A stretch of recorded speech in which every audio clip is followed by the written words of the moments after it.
સુરતનું પ્રખ્યાત ઊંધિયું બનાવીશું। તમારે બેસ્ટ ઊંધિયું બનાવવું છે તો આ રેસીપીથી એકવાર ટ્રાય કરજો તો તમારું ઊંધિયું ખૂબ જ ટેસ્ટી અને ખૂબ જ સરસ બનશે। તો ચાલો આપણે શરૂઆત કરીએ સુરતી ઊંધિયું બનાવવાનું।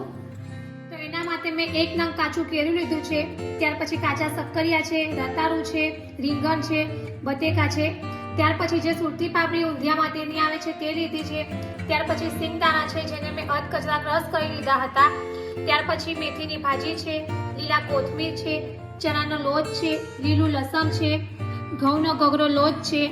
મસાલામાં જોઈએ તો આદુ મરચાં અને લસણની પેસ્ટ છે જેમાં મેં લીલું લસણ પણ નાખીને પીસી કાઢી છે, ત્યાર પછી 1 ચમચી ગરમ મસાલો છે, હળદર પાવડર છે, ધાણા જીરું પાવડર છે, સોલ્ટ છે, સૂકું કોપરાનું છીણ છે, સફેદ તલ છે અને ખાંડ છે।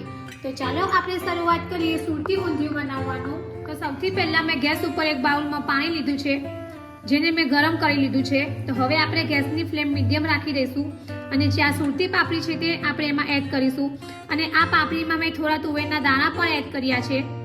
જો તમારે તુવેરના દાણા ન એડ કરવા હોય તો તમે ખાલી પાપડી પણ એડ કરી શકો છો। ત્યાર પછી હવે આપણે આમાં થોડું સોલ્ટ એડ કરીશું અને થોડી હળદર એડ કરીશું। હવે આપણે એને મીડિયમ ગેસ પર જ 3 થી 4 મિનિટ માટે થોડી પાપડીને બાફી લઈશું। હવે આપણે જેના વગર આપણું ઊંધિયું અધૂરું છે તેવા આપણે ઊંધિયામાં નાખવાના મુઠિયા બનાવીશું। તો એના માટે મેં અહીંયા મેથીની ભાજી લીધી છે જેને મેં પાણીથી બરાબર વોશ કરી લીધી હતી અને આ રીતે ઝીણી સમારી લીધી છે જે આપણે લઈશું। ત્યાર પછી આપણે થોડી કોથમીર એડ કરીશું। ત્યાર પછી અહીંયા ઘઉંનો જે કકરો લોટ આવે છે તે લીધો છે તે આપણે એડ કરીશું। ત્યાર પછી આપણે ચણાનો લોટ એડ કરીશું।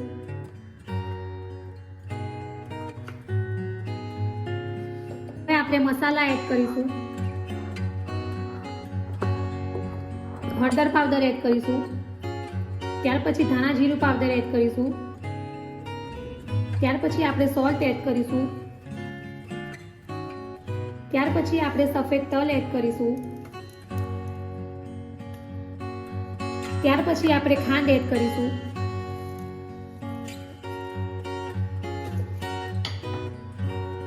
ત્યાર પછી આપણે અજમો એડ કરીશું, ત્યાર પછી આપણે આદુ મરચાં લસણની પેસ્ટ એડ કરીશું, ત્યાર પછી હવે આપણે લીંબુનો રસ એડ કરીશું,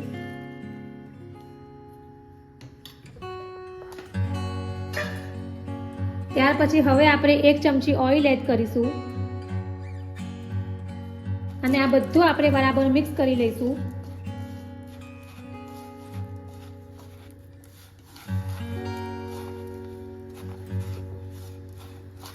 અને હવે આપણે થોડું પાણી એડ કરીશું અને જે મુઠિયા માટેનો લોટ આવે છે તેવો જ લોટ આપણે બાંધી દઈશું। આપણે બહુ વધારે કઠણ પણ નથી બાંધવાનો અને બહુ ઢીલો પણ નથી બાંધવાનો, મીડિયમ જે આવે છે તેવો જ લોટ આપણે બાંધીશું। તો આપણો મુઠિયા માટેનો લોટ રેડી છે। તો હવે આપણે ઊંધિયા માટેનો મસાલો બનાવીશું। તો તેના માટે આપણે જે આ સિંગદાણાનો ભૂકો છે તે એડ કરીશું, ત્યાર પછી આપણે તેમાં સૂકા કોપરાનું છીણ એડ કરીશું, ત્યાર પછી અહીંયા સફેદ તલ છે, મીઠું છે, ધાણા જીરું પાવડર છે, હળદર છે, ગરમ મસાલો છે, આદુ મરચાં લસણની પેસ્ટ છે જે આપણે એડ કરીશું। તો આ બધું જ વસ્તુ આપણે આમાં એડ કરી લઈશું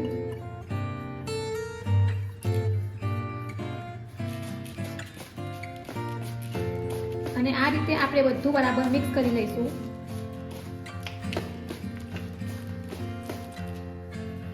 ત્યાર પછી હવે આપણે અડધી ચમચી ખાંડ એડ કરીશું, ત્યાર પછી આપણે થોડો અજમો એડ કરીશું, ત્યાર પછી આ જે ઝીણી સમારેલી કોથમીર છે તે આપણે એડ કરીશું અને આ બધું આપણે બરાબર મિક્સ કરી લઈશું। હવે આપણે લીંબુનો રસ એડ કરીશું,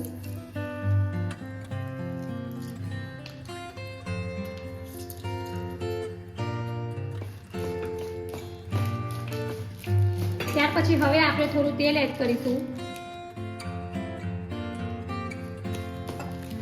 અને આ બધો મસાલો આપણે બરાબર મિક્સ કરી લઈશું।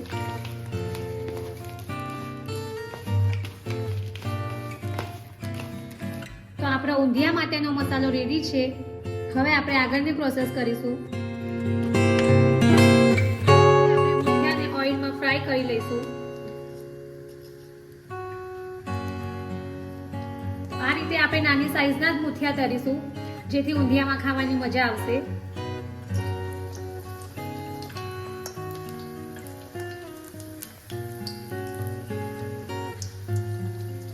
ગેસની ફ્લેમ આપણે સ્લો કરી દઈશું.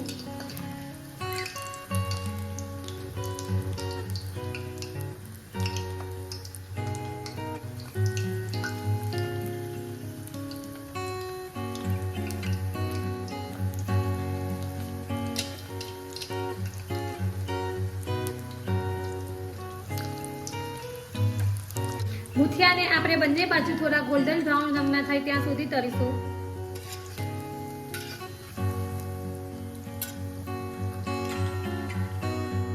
તો આપણા જે મુઠિયા છે તે એકદમ સરસ ગોલ્ડન બ્રાઉન રંગના થઈ ગયા છે. હવે આપણે તેને પ્લેટમાં બહાર કાઢી લઈશું.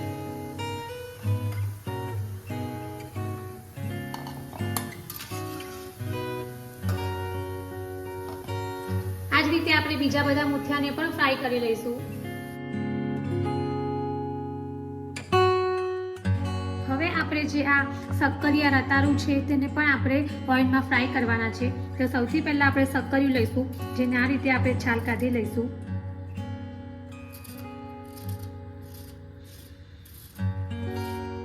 તો આ રીતે આપણે શક્કરિયાની છાલ કાઢી લીધી છે. ત્યાર પછી હવે આપણે શક્કરિયાને આ રીતે કટ કરી લઈશું.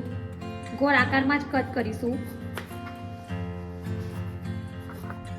તો આ રીતે શક્કરિયાને મેં કટ કરી લીધા છે. ત્યાર પછી હવે આપણે શક્કરિયાને ઓઇલમાં ફ્રાય કરી લઈશું.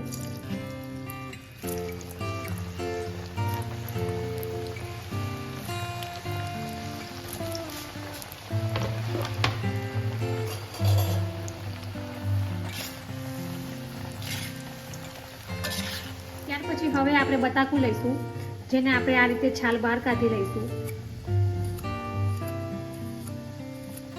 ત્યાર પછી આપણે કાચું બનાવવા લઈશું, તેની પણ આપણે આ રીતે છાલ બહાર કાઢી લઈશું.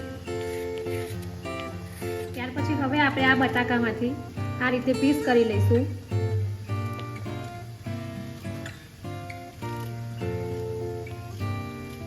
અને જે આ બનાના છે તેમાંથી પણ આપણે આ જ રીતે પીસ કરી લઈશું.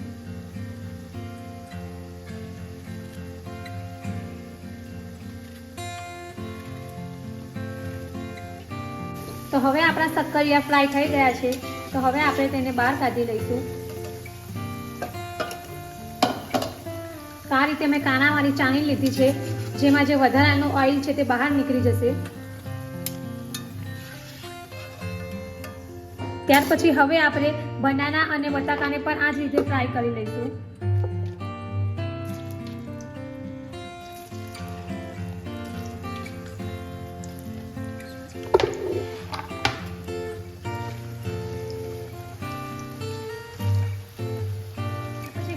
રતાળું લઈશું, જેને વચ્ચેથી આપણે આ રીતે કટ કરી લઈશું. અને આ રીતે જે બહારની છાલ છે એને આપણે બહાર કાઢી લઈશું.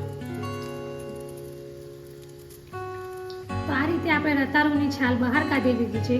હવે આપણે તેને પાણીથી બરાબર વોશ કરી લઈશું. ત્યાર પછી જ આપણે તેના પીસ કરીશું. મેં બરાબર પાણીથી વોશ કરીને સાફ કરી લીધું છે. ત્યાર પછી હવે આપણે તેના પીસ કરીશું.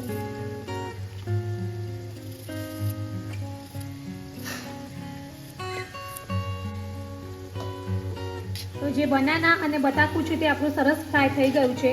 તો હવે આપણે તેને બહાર કાઢી લઈશું.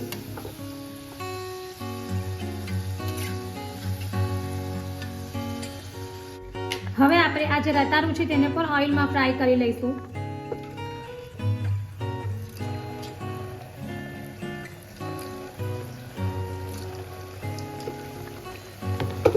તો હવે આપણું રતાળું પણ ફ્રાય થઈ ગયું છે. તો તેને પણ આપણે બહાર કાઢી લઈશું.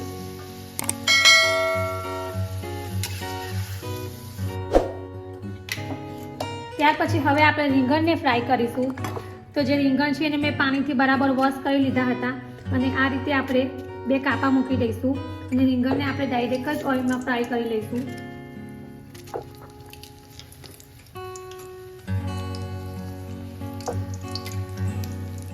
તો હવે આપણા રીંગણ એકદમ સરસ ફ્રાય થઈ ગયા છે.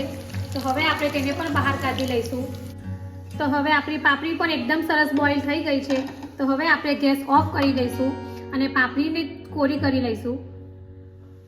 વેજીટેબલ્સ છે જેને આપણે આ રીતે ફ્રાય કરી લીધા છે.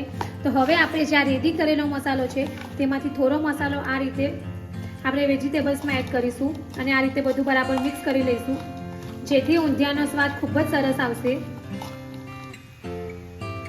કઢાઈ લીધી છે જેમાં મેં અજમો લીધો છે. ત્યાર પછી આપણે તેમાં થોડું ઓઇલ એડ કરીશું.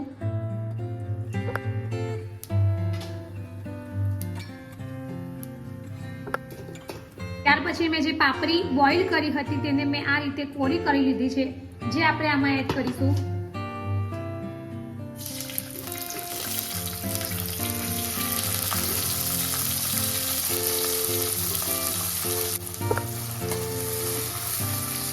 ત્યાર પછી આપણે જે મસાલો બનાવ્યો છે તે એડ કરીશું.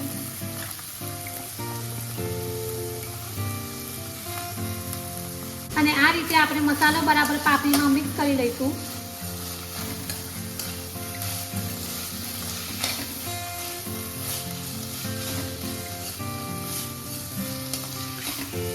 ત્યાર પછી આપણે જે આ ફ્રાય કરેલા રતાળુ શક્કરિયા છે તે એડ કરીશું.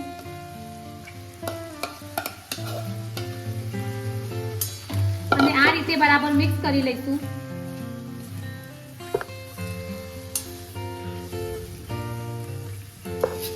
ત્યાર પછી આપણે જે મુઠિયા બનાવ્યા હતા તે એડ કરીશું.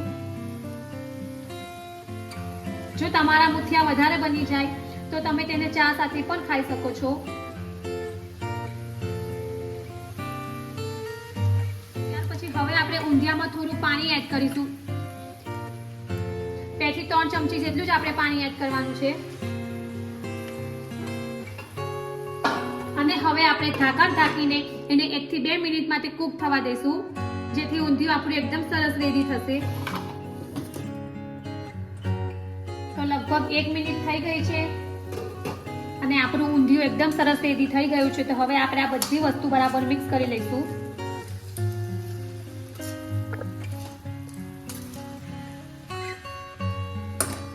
અને હવે આપણે ઉપરથી થોડા કોથમીર એડ કરીશું. ત્યાર પછી આપણે થોડું લીલું લસણ એડ કરીશું. લીલા લસણથી આપણા ઊંધિયાનો સ્વાદ ખૂબ જ સરસ આવે છે અને સુરતી ઊંધિયું જે બને છે તેમાં લીલું લસણ તો હોય જ છે. તો હવે આપણે આ બધી વસ્તુ બરાબર મિક્સ કરી લઈશું અને ગેસ ઓફ કરી દઈશું. તો રેડી છે આપણું સુરતી ઊંધિયું, જે કોરું જ બને છે, જેમાં ગ્રેવી નથી હોતી. હવે આપણે એને પ્લેટમાં સર્વ કરીશું.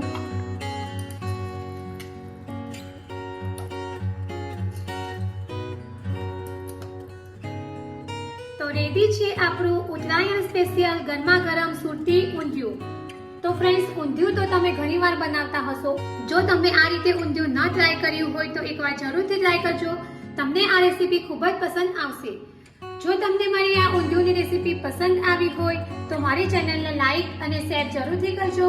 અને આવી જ બીજી નવી નવી રેસીપીઓ જાણવા માટે મારી ચેનલને સબસ્ક્રાઇબ કરવાનું ભૂલતા નહીં. તો ફરી પાછા આવા નવા વિડીયો સાથે મળીશું. ત્યાં સુધી bye bye and thank you for watching my video.